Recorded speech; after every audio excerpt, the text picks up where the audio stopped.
Well, good morning. Here it is. Here it is. Tuesday morning. Today is June the 27th.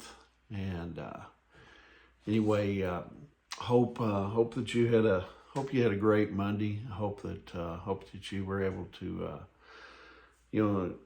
get a good start on this last week of June. And anyway.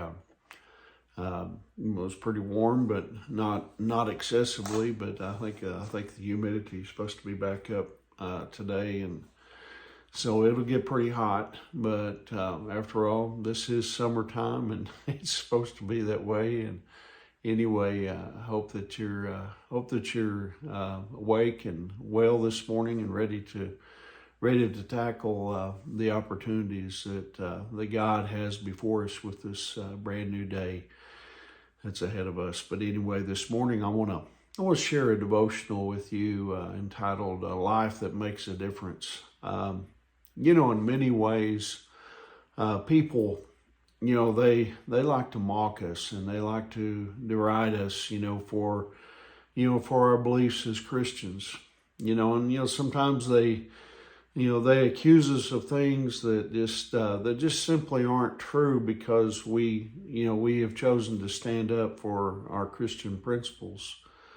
But I want you just to remember this. Remember that we're not home yet. We're strangers in a foreign land, here on this earth as believers in Jesus Christ, and we're passing through, as Billy Graham used to say. One day Jesus, he's gonna welcome us home, in heaven, and we're gonna hear the words, hopefully, Matthew chapter 5, verse 21, "Well done, my good and faithful servant." And that's why the Bible reminds us in Galatians chapter 6, verse 9, it says, "So let's not get tired of doing what is good. At just the right time, we will reap a harvest of blessing if we don't give up." That's the key word, if we don't give up. I remember hearing the late Alan Redpath. He was a British evangelist, talk about a message that, he heard many years ago, when he was at the time a young accountant. The speaker was talking, about having a saved soul, but a lost life. And, in other words, it is possible for us to be saved and forgiven of our sin, yet, waste our lives by not truly serving the Lord.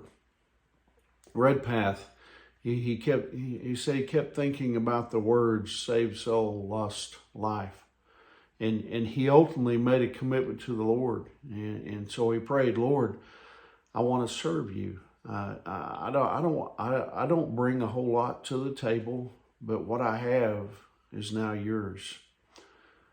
Some Christians are basically throwing their lives away and living for themselves.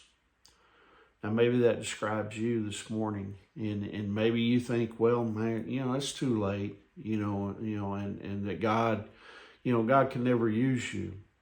Listen, it's never too late for you to, recommit your life to God and just simply say, "Lord, I want my life to make a difference. You have given me something to do. You have given me certain abilities and talents, and I want to serve you.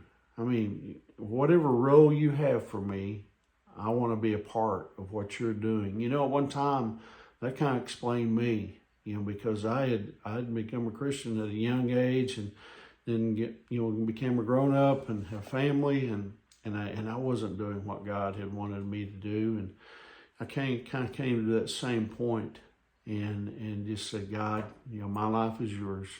Use it as you will."